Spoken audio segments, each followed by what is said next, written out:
دستے دعا برائے معرفت حجت خدا۔ بسم اللہ الرحمن الرحیم۔ اللہم کن لولیک الحجت ابن الحسن علیہ السلام صلواتک علیہ وعلا آبائہ فی ہذہ الساعۃ وفی کل ساعہ من ساعات لیل والنہار ولیم وحافظا وقائدم وناصرا ودلیلم وعینا حتی تسکنہو ارزکا طوعن وتمتعہو فیہا طویلا۔ بسم البیان بسم اللہ الرحمن الرحیم۔ ناود علی مظہر العجائب تجدہ عونا لک فی النوائب کل ہم وغم سینجلی بے ولایتک یا علی یا علی یا علی رب فاستجب دعانا واقبل ثناءنا واجمع بینی و بین اولیائنا بحق محمد وعلی وسیدہ والحسن والحسین صلوات اللہ علیہم اجمعین ولعنت اللہ علی اعدائہم من یوم عداوتہم الی قیام یوم الدین۔ رب صلی علی محمد وآل محمد وعجل فرج آل محمد۔ جس بندے کے مذہب میں علی واجب ہے صلوات بلند آواز سے تلاوت فرمائیں۔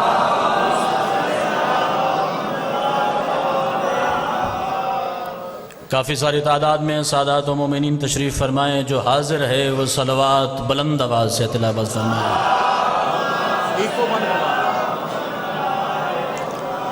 اپنے اپنے مرحومین کو یاد فرمائیے، خصوصاً بانی مجالس کے جملہ مرحومین کی بلندی درجات کے لیے صلوات باجماعت تلاوت فرمائیں۔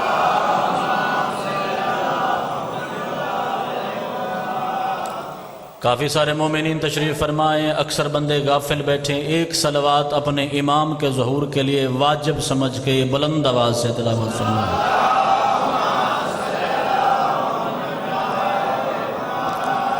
اعوذ باللہ من الشیطان اللعین الرجیم، بسم اللہ الرحمن الرحیم۔ الحمدللہ الذی ہوا رب الحسین والصلاة والسلام علی النبی الذی ہوا جد الحسین وعلی علی الذی ہوا ابو الحسین وعلی علی الحسین وعلی اخ الحسین وعلی اولاد الحسین وعلی اصحاب الحسین الذین بذلوا موجہم دون الحسین واللعنت الدائمت على اعداء الحسین من الآن الى یوم الحسین۔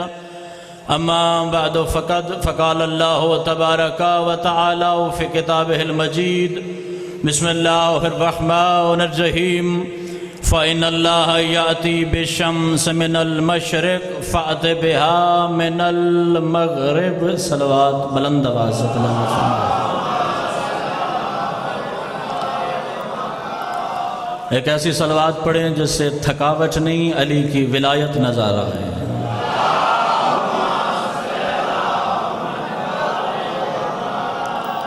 اجازت ہے آل محمد کا ذکر شروع کیا جا سکے؟ بسم اللہ۔ سبحان اللہ۔ خیریت ہے بزرگان؟ اچھا، کوشش کریں ممبر کے قریب آ جائیں، فاصلہ اچھا نہیں لگتا، ذرا قریب۔ نوجوان کوشش کریں، بزرگ بیٹھے رہیں، سارے کوشش کریں ممبر پہ قریب آ جائیں۔ سبحان اللہ۔ سارے بھائی سارے کوشش کرو، کچھ بھی نہیں ہوندہ، ذاکر کچھ بھی نہیں آدھے۔ بسم اللہ بسم اللہ۔ ایک صلوات مل کے بلند آواز سے میرے حسین کے نام پہ تلاوت فرما دیں۔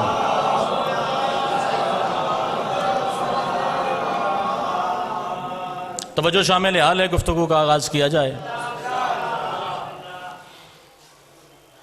اللہ کے مقابلے میں آپ کو اپنے آپ کو خدا کہنے والے کا دربار ہے۔ نمرود لکڑی کے ممبر پہ بیٹھ کے اپنے خدا ہونے کا دعویٰ کر رہا ہے۔ میں نے ایک لمحہ بھی جناب کا ضائع نہیں کیا، کوشش کرنا پہلی فرصت میں میرے ساتھ شامل ہو جانا تاکہ سفر آسان ہو جائے۔ اللہ کی اس وقت کی حجت، خلیل اللہ کا لقب پانے والا ابراہیم نمرود کے ممبر کے سامنے کھڑا ہے۔ ممبر پہ بیٹھنے والا اپنے آپ کو خدا کہہ رہا ہے۔ ابراہیم اور نمرود کا مناظرہ شروع ہوا۔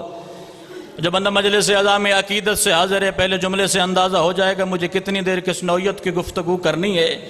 یہ کہنے لگا ابراہیم اپنے خدا کا اختیار بتا، جو تیرا خدا کر سکتا ہے وہ میں بھی کر سکتا ہوں۔ سرکار ابراہیم نے فرمایا جو میرا خدا ہے وہ زندہ بھی کرتا ہے وہ مارتا بھی ہے۔ تو نمرود کہنے لگا یہ کوئی مشکل بات تو نہیں ہے، جو میرے دربار میں آ سکتا ہے میں اس کی زندگی کا اعلان بھی کر سکتا ہوں، میں اس کی موت کا حکم بھی جاری کر سکتا ہوں۔ زیادہ لمحات نہ میرے پاس ہے نہ زیادہ دیر میں نے اپنے بزرگ کو انتظار کروانا ہے۔ جو بندہ میرے ساتھ شامل ہے اسی پہلے جملے سے مجھے اندازہ ہو جانا ہے مجھے کتنی دیر علی ابن ابی طالب کے دروازے کی نوکری کرنی ہے۔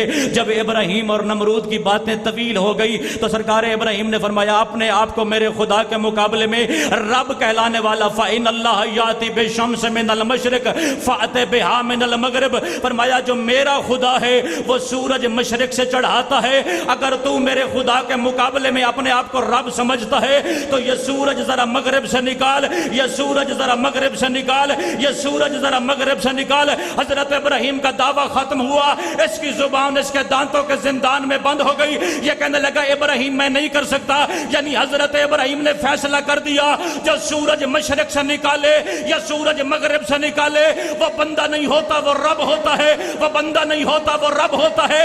120 مرتبہ علی ابن ابی طالب نے سورج واپس پلٹایا، مگر کیا کہنے علی ابن ابی طالب تیری عظمت کے سورج بھی واپس پلٹایا، اپنے آپ کو رب بھی نہیں کہلوایا۔ اللہ اکبر، جو حاضر بیٹھے مجلس عزا میں اللہ اکبر، آپ جیئیں صدا سلامت رہے۔ 120 مرتبہ علی ابن ابی طالب نے سورج بھی مغرب سے واپس بلوایا، اپنے آپ کو خدا بھی نہیں کہلوایا۔ فیصلہ تو پہلے جملے سے ہو گیا، جو علی کو خدا کہے وہ بھی لانتی، جو علی کو اپنے جیسا کہے وہ اس سے بڑا لانتی۔ بات تو معیار عقیدت کی ہے، اللہ نے علی ابن ابی طالب کو تسلیم کرنے کے لیے بنایا ہے، اور اگر بندہ آل محمد کے دربار میں عقیدت سے حاضر ہو جائے، ساتھ مسجد خدا ہوگی، یہ بارگاہ شبیر ہے، سارا دن بندہ مسجد خدا میں سجدہ کرے، اللہ زندگی سے کاٹ لیتا ہے۔ ذکر شبیر میں بیٹھو، اللہ زندگی سے نہیں کاٹتا۔ مجلس عزا آل محمد کی قربت کا ذریعہ ہے۔ مجلس شروع ہوئی، ختم ہو گئی، بندے باہر گئے، جیسے آئے تھے ویسے واپس چلے گئے، اس مجلس کا فائدہ نہیں۔ 11ویں امام کی حدیث ہے، جو بندہ آل محمد کے دربار میں 1 گھنٹہ بیٹھ کے ہمارے امر میں فکر کرے، 1 گھنٹے کی عبادت ایک طرف، 70 سال کی عبادت ایک طرف۔ کوشش کرنا مل کے نام علی ابن ابی طالب حیدری۔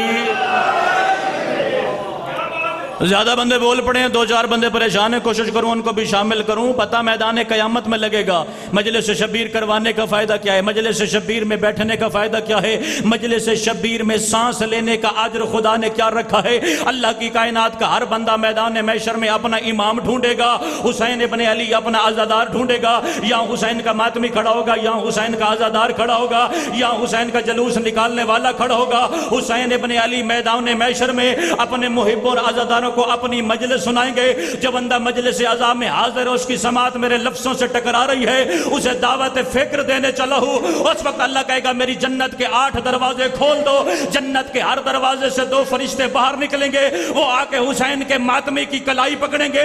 میں ناول نہیں سنا رہا، میں حدیث آل محمد سنا رہا ہوں۔ اس کی کلائی پکڑیں گے کہ آ اللہ کی جنت تیرا انتظار کر رہی، آ اللہ کی جنت کے 8 دروازے کھلے ہیں۔ میں اس بندے کی زیارت کرنا چاہوں گا جسے آل محمد کا ذکر سمجھ میں آئے اور وہ آل محمد کا ذکر میں بول نہ سکے۔ حسین کا ماتمی خدا کے فرشتے کا ہاتھ جھٹک کے کہے گا اپنی جنت اپنے پاس رکھ، ماتمی کی جنت وہی ہے جہاں حسین ابن علی ہے۔ اللہ اکبر، جو حاضر بیٹھے مجلس شبیر میں اللہ اکبر، آپ جی ہیں صدا سلامت رہیں۔ مجلس آل محمد میں عقیدے سے بیٹھا کر، اپنے آپ کو اس انداز سے بٹھایا کر جیسے 14 کے درمیان میں بیٹھنے کا حق ہو۔ 1350 سال ہو گئے ممبر کو اس حالت میں لگتے ہوئے، انگل مظہر خان جی، اور 1350 سال میں ممبر سے صرف یہ بتایا گیا ہے یا علی ضروری ہے یا نماز ضروری ہے۔ یہ ہے سچوں کا ممبر، جو سچوں کے ممبر پہ جھوٹ بولے اس سے بڑا لانتی کوئی نہیں۔ جو تیری داد کے لالچ میں جھوٹ بولے، فریب سنائے، ناول پڑھے، اس کی ٹھیکیداری میری نہیں. میں ممبر آل محمد کی بلندی سے نہ بچوں والی بات کرنے آیا ہوں. یہ جھگڑا ختم کر دے. علی ضروری ہے یا نماز؟ جتنا علی ضروری اتنی نماز ضروری. یہ کہاں تک آپ حق حاصل ہے کہ آپ شریعت کے معاملات میں دخل اندازی کریں؟ بھئی نماز خدا کی وجہ سے واجب ہے. ہے کوئی بندہ جو اس مجمع میں بیٹھو جسے پتہ نہ ہو کہ اللہ نے میری گردن پہ 5 وقت کی نماز کو واجب کیا؟ ملک صاحب کی اللہ دعا فرمائیے گا. بندہ ایک جملہ عقیدت کا پڑھے چاچو مظہر خان تو باہر نکلنے سے پہلے مومن کہتے جی غالی ہے، مقصر ہے، نماز کی بات کر دو، پھر بھی ٹھپا لگ جاتا ہے. ہمارے لیے کوئی رستہ تو چھوڑیے. ہم نے بھی تو دروازہ آل محمد پہ نوکری پیش کرنی ہے. نمازیں پڑھا کر، نمازیں اللہ کی طرف سے واجب ہے. روزے رکھا کر، روزہ اللہ کی طرف سے واجب ہے. حج اگر تیرے پہ واجب ہے تو ادا کیا کر. زکوٰۃ تیرے مال میں غریبوں کا حق ہے. اللہ نے تیرے رزق میں سے سادات کے بچوں کا خمس رکھا ہے. نماز بھی واجب ہے، روزہ بھی واجب ہے، حج بھی واجب ہے، زکوٰۃ بھی واجب ہے. مگر یہ سارے واجبات علی ابن ابی طالب کی ولایت اور الفت سے مت ٹکرایا کر. جو بندہ میرے سامنے 14 کی کچہری میں حاضر ہے، میں اس کا عقیدہ اپنی زبان سے پڑھنے لگا ہوں. نماز بھی واجب، روزہ بھی واجب، حج بھی واجب، زکوٰۃ بھی واجب، مگر یہ سب ادا کرنے کے بعد علی کی ولایت سے نہ ٹکرایا کر. اس سے مختصر جملہ شاید میری ذاکری میں ممکن ہی نہیں ہے. اگر کسی بندے کی نماز رہ جائے تو نماز قضا ہوتی ہے. جس بندے کا علی رہ گیا جہنم کی سزا ہوتی ہے.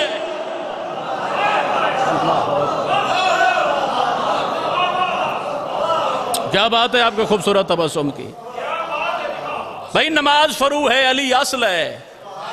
لوگوں کو شاید نماز کی حقانیت کا اندازہ نہیں ہے. میں باوضو ممبر شبیر پہ کھڑے ہو کے اعلان کر کے جا رہا ہوں تو علی پڑھ کے بھی جہنم جا سکتا ہے. میرے مذہب کی بنیاد کو سمجھ. عقیدہ میرے مذہب کی بنیاد ہے، عمل اس کی زینت ہے. بندہ کرے علی علی اور راستے سے کسی کی بیٹی اس کا سامنا ہی نہ کر سکے. حلقہ ماتم میں بندہ کہے کہ میں ماتمی ہوں اور حلقہ ماتم سے باہر اس کا کردار، اس کے فعل کی ضمانت نہ دے. کیوں ٹکرا دیا آپ نے علی کو نماز سے؟ بسم اللہ الرحمن الرحیم سے نماز شروع ہوتی ہے، سلام پہ ختم ہوتی ہے. جب بندہ کبھی کبھی مسجد جاتا ہے اس سے تائید چاہے گا بیٹا. بسم اللہ سے نماز شروع ہوتی ہے، سلام پہ ختم ہوتی ہے. پوری نماز میں سے مجھے وہ سیکنڈ دکھا جس میں علی شامل نہیں.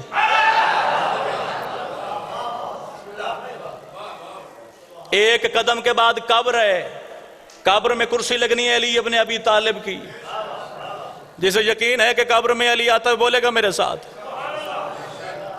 مومن کی قبر علی توڑے گا دائیں جانب سے، منافق کی قبر کو توڑے گا بائیں جانب سے. مومن کی قبر کے دائیں جانب اپنی کرسی لگوائے گا، منافق کی قبر کے بائیں جانب لگوائے گا. اللہ نے 4 فرشتے رکھے ہوئے ہیں، 4. 2 ہیں مبشر اور نذیر، 2 ہیں منکر اور نکیر. یہ مولوی نے آپ کو ڈرایا ہوا ہے کہ مومن کی قبر میں منکر اور نکیر آئیں گے. مومن کی قبر میں آئیں گے مبشر اور نذیر، بشارت دینے والے فرشتے. منافق کی قبر میں آئیں گے منکر اور نکیر، ڈرانے والے فرشتے، امر خدا سے ڈرانے والے فرشتے. جیسے ہی بندہ جا کے قبر میں سوئے گا چاہے وہ علی والا ہے یا علی کا دشمن ہے. اسی وجہ سے میں اکثر ہر ممبر سے کہا کرتا ہوں علی ابن ابی طالب کی ولایت نہ واجب ہے، نہ مستحب ہے، نہ جائز ہے، بلکہ علی زندگی کے ہر سانس پہ واجب ہے. اپنی ساری زندگی ولایت علی ابن ابی طالب پہ ثابت قدم رہنا. اور علی کے لیے کسی مولوی سے پوچھنے کی ضرورت نہیں ہے. علی ابن ابی طالب کی ولایت کی تکلیف محمد مصطفیٰ نے غدیر خم کے ممبر سے کر دی. علی ابن ابی طالب ہر بندے کی قبر میں آئیں گے اور اس کے بعد اس مومن کا کفن کھولا جائے گا. اللہ نے ایک فرشتہ رکھا ہوا جس کا نام ہے رومان، اس کا لقب ہے فتان القبور. وہ آ کے پہلی رات قبر کھول دے گا. معصوم سے پوچھا گیا مولا قبر کھولنے کا انداز کیا ہوگا؟ معصوم نے فرمایا اگر مومن ہوگا اس کی قبر کو اتنا وسیع کر دے گا کہ عربی نسل کا گھوڑا 500 سال کے لیے اس کی قبر میں دوڑ سکتا ہے. اور اگر بندہ دشمن ولایت علی ہوا وہ فرشتہ ساتھی فرشتوں کو کہے گا اے قبر کی دیواریں ملا کے اس کی پسلیاں توڑ دو، علی کا دشمن آیا ہے. اللہ اکبر. یا علی ابن ابی طالب 2-4 بندے نام علی دا نہیں چاہتے. علی نال جھگڑا ہے یا میرے نال کوئی لڑائی ہے؟ نام علی سخاوت سے لیا کرو. یہ تو مسلمانوں کے پہلے خلیفہ کی حدیث ہے. حضرت آدم ہو یا عیسیٰ، اس وقت تک کسی بندے کے لیے جنت کا دروازہ نہیں کھلے گا جب تک یا علی کی صدا نہ آئے۔ ساری زندگی ہو گئی یہ سجدہ جنت کے لالچ میں، یہ سجدہ جہنم کے خوف سے۔ پوری کائنات میں صرف ایک نمازی ہے جو وحدت کی نگاہوں میں نگاہیں ڈال کے کہتا پروردگار علی تیری جنت کے لالچ میں سجدہ نہیں کرتا، پروردگار علی تیرے جہنم کے خوف سے سجدہ نہیں کرتا، علی کی جبین فقط اس لیے جھکتی ہے تو لائق عبادت ہے۔ کیا فائدہ اس انسان کی 60-70 سالہ زندگی کا جس میں وہ متعین نہیں کر سکے کہ میں نے زندگی گزارنی کیسے ہے؟ شریعت مقدسہ میں بچے پیدا کرنا واجب نہیں ہے، اگر پیدا ہو جائے اس کو علی بتانا واجب ہے۔ ابا کو ابا جی کہنا ہے، ماموں کو ماموں جان کہنا ہے، یہ معاشرہ بھی سکھا دیتا ہے۔ پورے قرآن میں لفظ تبلیغ صرف ایک مرتبہ آیا ہے اور وہ علی کی ولایت کے لیے آیا ہے، اور علی تقسیم کر کے ماننے کی ضرورت نہیں ہے۔ یہ اختیار تجھے اللہ نے کہیں نہیں دیا کہ تو فیصلہ کرے کہ کہاں علی کو آنا چاہیے کہاں نہیں آنا چاہیے۔ کائنات کا جو ذرہ ہی باطل ہے جس میں حیدر شامل نہ ہو۔ نماز دن میں کتنی جگہ واجب ہے؟ چلو اسی پہ فیصلہ کر لیتے ہیں۔ اللہ نے کتنی نمازیں واجب کی ہیں؟ 5۔ حضرت موسیٰ کی امت پہ 50 تھی۔ سرکار معراج پہ گئے، علی صاحب قبلہ دعا فرمائیے گا، حضرت موسیٰ کی ملاقات ہوئی، اے محمد مصطفیٰ آپ محبوب خدا ہیں، امتیں بڑی سست ہوتی ہیں، یہ واجبات بجا نہیں لاتی، خدا سے معافی مانگوا لینا۔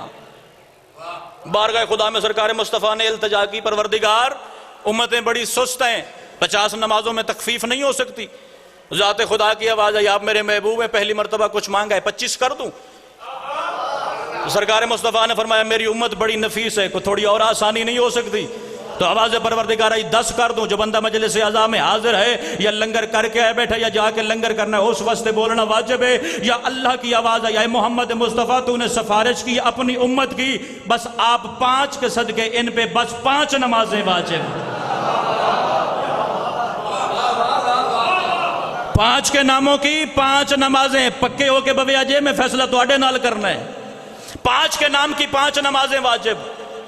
اور جا تصدیق کر لے، تو شیعہ ہے تو اپنے مولوی سے، سنی ہے تو اپنے مولوی سے، اللہ نے ہر نماز 2 رکعت نماز واجب کی ہے، خدا کی طرف سے تیسری رکعت واجب نہیں ہے۔ کتاب کا نام ہے وسائل شیعہ، لکھنے والے کا نام ہے حر عاملی، اس سے بڑا محقق فقہ کا میرے مذہب میں ہے ہی کوئی نہیں، جس نے 20 جلدوں پہ فقہ کا مکمل دورہ لکھا۔ اللہ نے 5 نمازیں واجب کی اور ہر نماز میں 2 رکعتیں واجب کی، یعنی 5 نمازیں ہو گئی، 10 رکعتیں ہو گئی۔ تو پھر بیٹا ممبر کی بلندی سے سوال تو کر سکتا ہے نا کہ آپ 10 کی بجائے 17 رکعتیں کیوں پڑھتے ہیں؟ صبح والی 2 کیوں پڑھتے ہیں؟ ظہر والی 4 کیوں پڑھتے ہیں؟ عصر والی 4 کیوں پڑھتے ہیں؟ مغرب 3 کیوں پڑھتے ہیں؟ عشاء کی نماز 4 رکعتیں کیوں پڑھتے ہیں؟ اللہ کی وجہ سے 2 رکعتیں واجب۔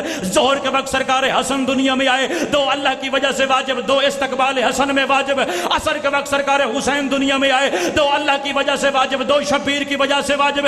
عشاء کے وقت کعبے میں علی نازل ہوا، 2 اللہ کی وجہ سے واجب، 2 علی کی وجہ سے واجب۔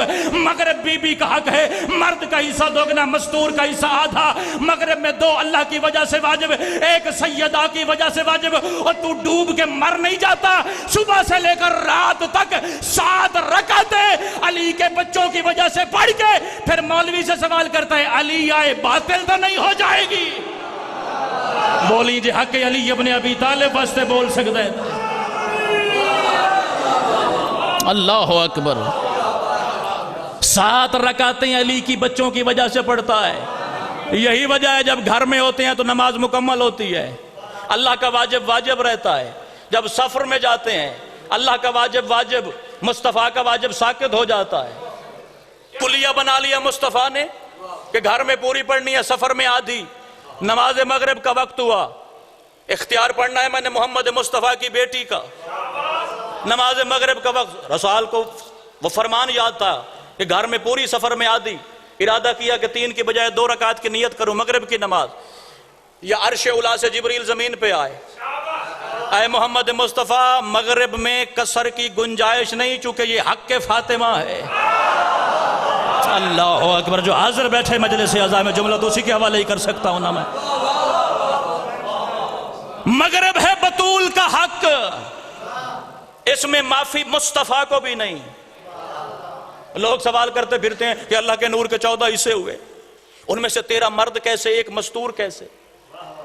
کبھی سوچا کرنا کہ خدا کا نور تو ایک ہی ہے، اس میں سے 13 مرد کیوں، ایک مستور کیوں؟ پھر 13 مردوں میں سے 12 امام، 13واں ان 12 اماموں کا بھی امام، تو جناب سیدہ کا عہدہ کوئی نہیں ہے۔ 1300 سال میں آپ نے یہ سوچا کہ محمد مصطفیٰ استقبال سیدہ میں اٹھ جاتے ہیں، یعنی باپ بیٹی کے احترام میں اٹھ جاتا ہے۔ اگر تو دلیر ہے اور محمد مصطفیٰ کے دین کا قائل ہے تو بیٹے کی بات توجہ سے سنیے گا، اگر مصطفیٰ بیٹی کے احترام میں اٹھتا ہے تو دنیا کے ہر بابا کو ہر بیٹی کے لیے اٹھنا پڑے گا۔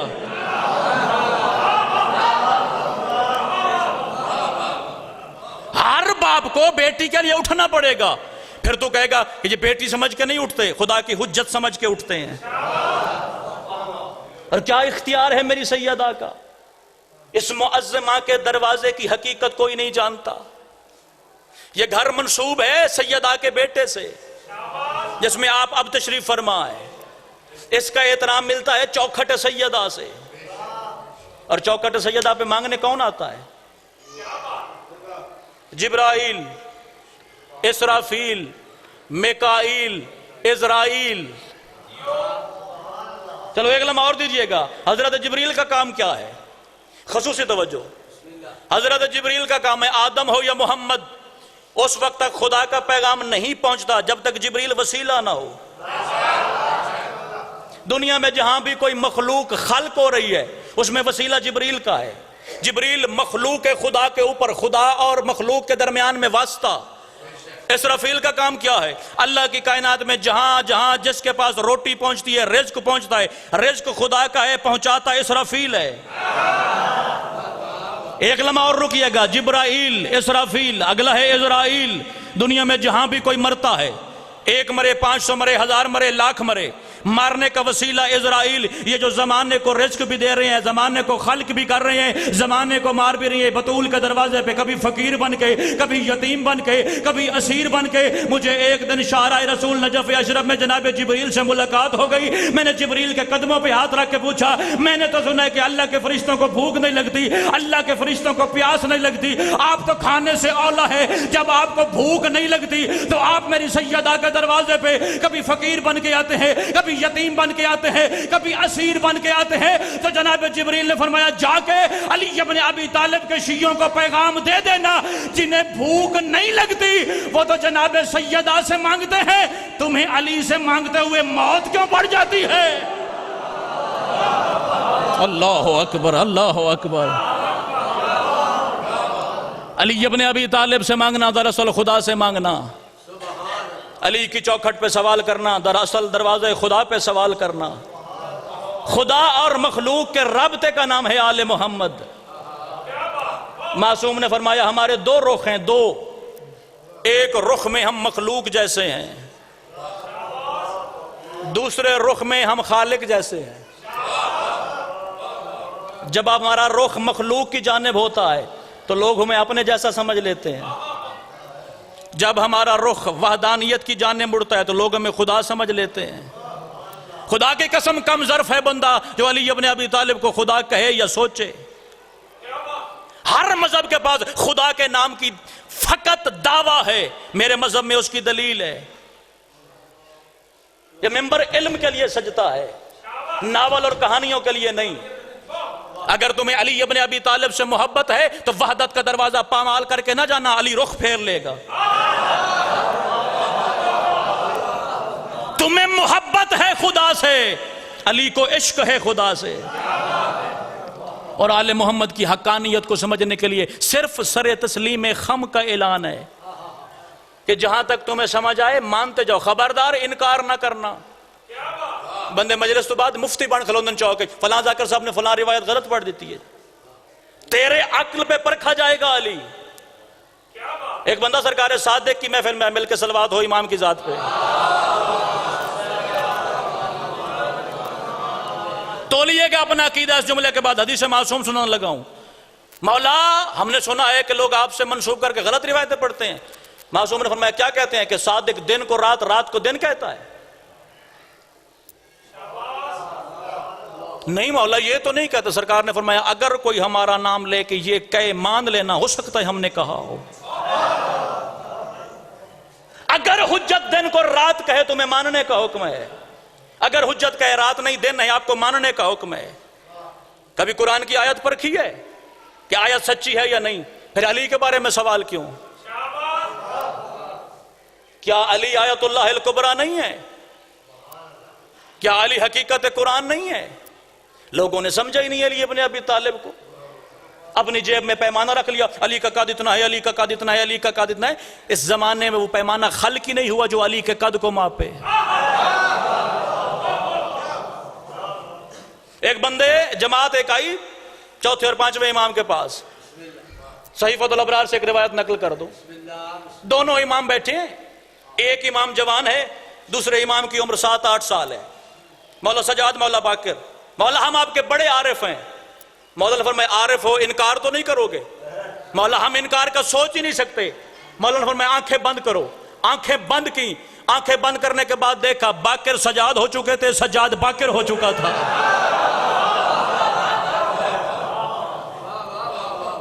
اس معیار پہ حکم ہے علی کے سامنے سر تسلیم خم کرنے کا. ہارون مکی آیا تیرے امام کے پاس، مولا ہم نے سنا ہے کہ ایران میں بڑے شیعہ ہو گئے ہیں، خروج کیجئے، تلوار نکالیے، قاتلان حسین سے انجام لیجئے.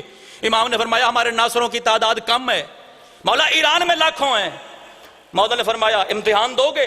ہاں مولا ہم تیار ہیں، امتحان دیں گے. مولا نے فرمایا سامنے تندور جلا ہوا ہے، اس میں آگ روشن ہے، چھلانگ لگا دے. چہرے پہ آئے پریشانی کے آثار، جیسے کچھ لوگوں کے چہرے پہ آ گئے.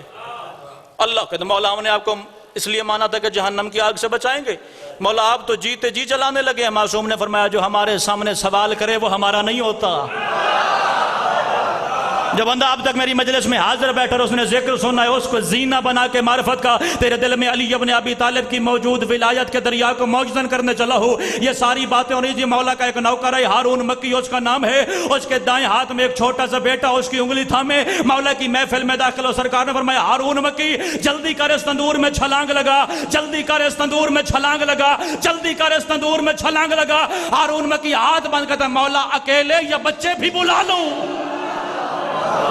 اللہ اکبر، اللہ اکبر. کیا بات ہے آپ کے مزاج سماعت کی. مولا اکیلے یا بچے بھی بلا لوں؟ مولا نے فرمایا جب اس جیسے مل جائیں گے ہم خروج کر لیں گے. یہ معیار چاہیے اپنے آپ کو علی کا شیعہ کہلوانے کے لیے. اگر یہ معیار ہے تو پھر آپ شیعہ ہیں، یہ معیار نہیں تو پھر آپ علی کے محب ہیں. جس بندے کے دل میں علی کی محبت ہے جنت اس کا حق ہے. میں کسی کو بے عمل کرنے نہیں آیا. عمل زینت ہے علی والے کی. تیرا تو سر سجدے سے اٹھنا ہی نہیں چاہیے. مگر آؤ جس بندے کے دل میں علی کی محبت ہے اس سے جنت کوئی نہیں چھین سکتا. جنت ہے علی کے بیٹوں کا حق اور شیعہ کے لیے ہے مباح. جو علی والا ہے وہ گناہگار ہو سکتا ہے، جہنمی نہیں ہو سکتا. اور اس اعتقاد کے ساتھ مجلس شبیر میں بیٹھا کر کہ تو 14 کی کچہری میں بیٹھا ہے. وحدت منوانے کے لیے یہ رخ بدل بدل کے زمانے میں آئے. یہ خدا کا تھوڑا لطف ہے، اس نے اپنے محبوب تیری مٹی پہ بھیج دیے. رکھے اس نے اپنی تنہائی دور کرنے کے لیے تھے، مگر اس نے تیری ہدایت کا سامان بنا کے زمین پہ بھیج دیے. تو سوال کرنے لگ گیا یہ شادیاں ہماری طرح کرتے ہیں، ان کے بچے ہماری طرح ہوتے ہیں، ان کی عمریں ہماری طرح گزرتی ہیں.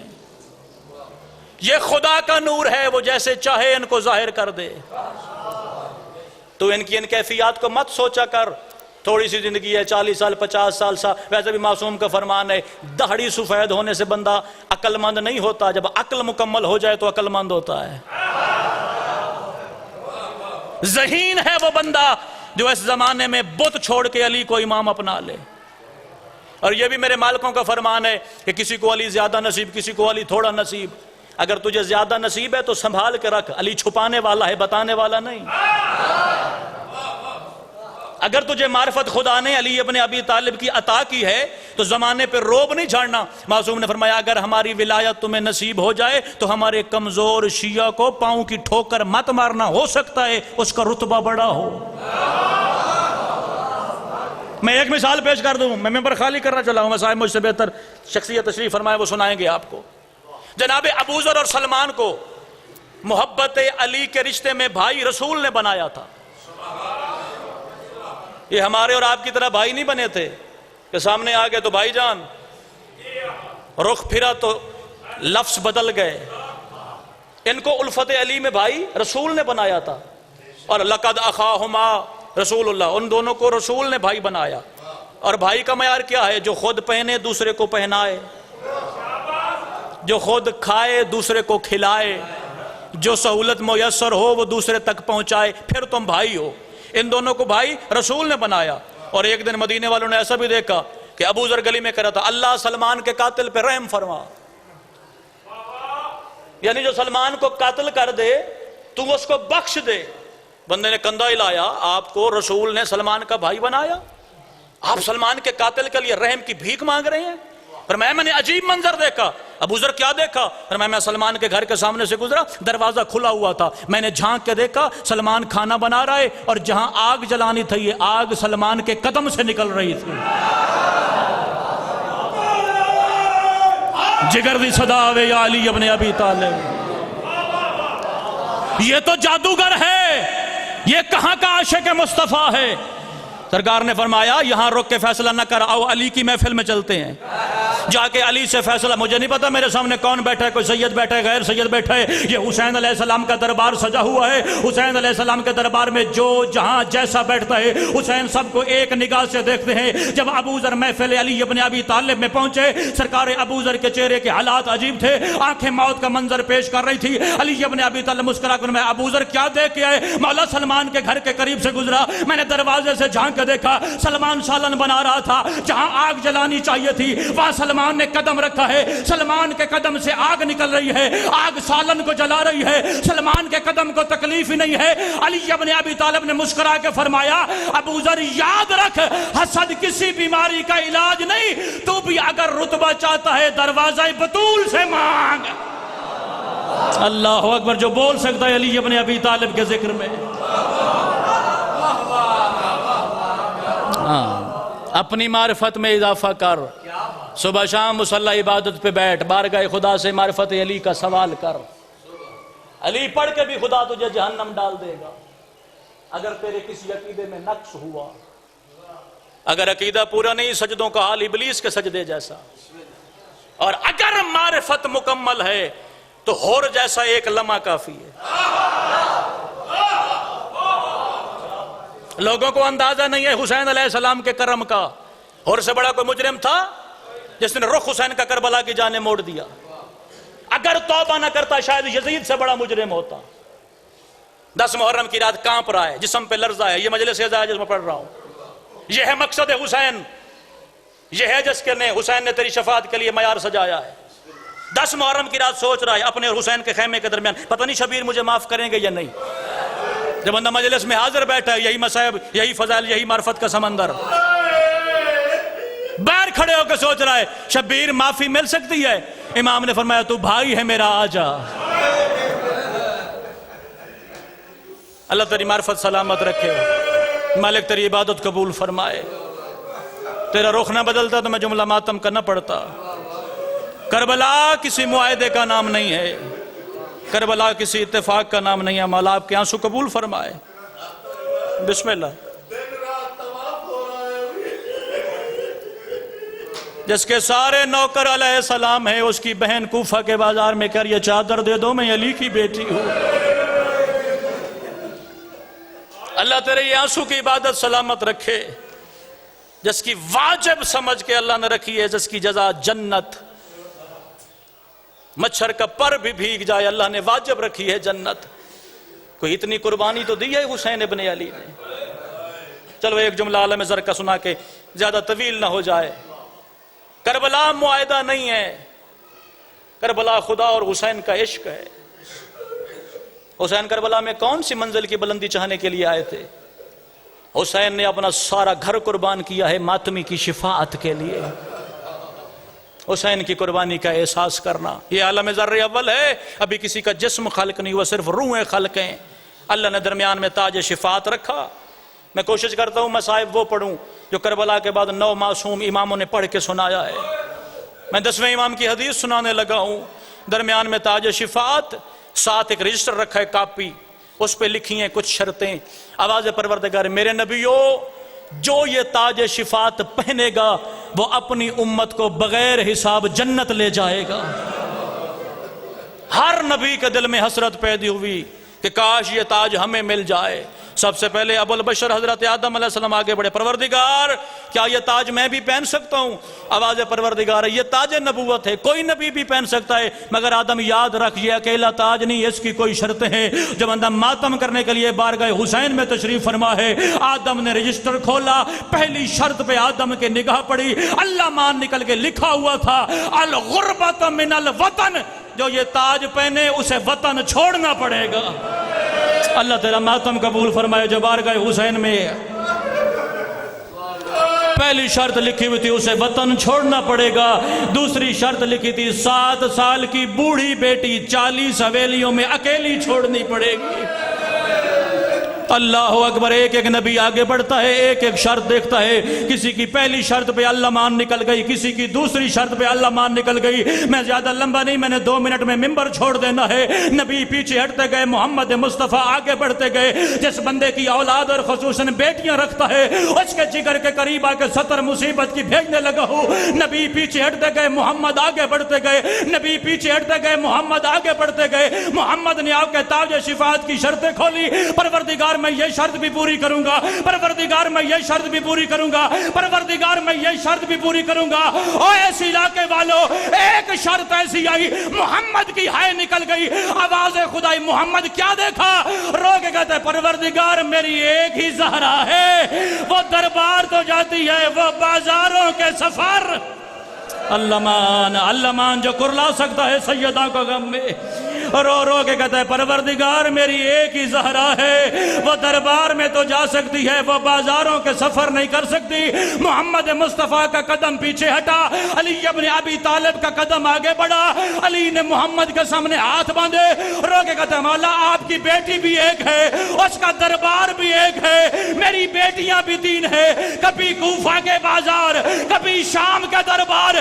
علی پیچھے ہٹے، ایک طرف سے زینب آگے بڑھی، دوسری طرف سے شبیر آگے بڑھا، تاج شفاعت اٹھایا، محمد کے سر پہ رکھا. محمد کہتے ہیں بیٹا شرطیں پڑھ. عالیہ رو کے کہتی ہے بابا کربلا جانے، شبیر جانے، شام کا بازار جانے، میں زینب. اللہ لعنت اللہ اللہ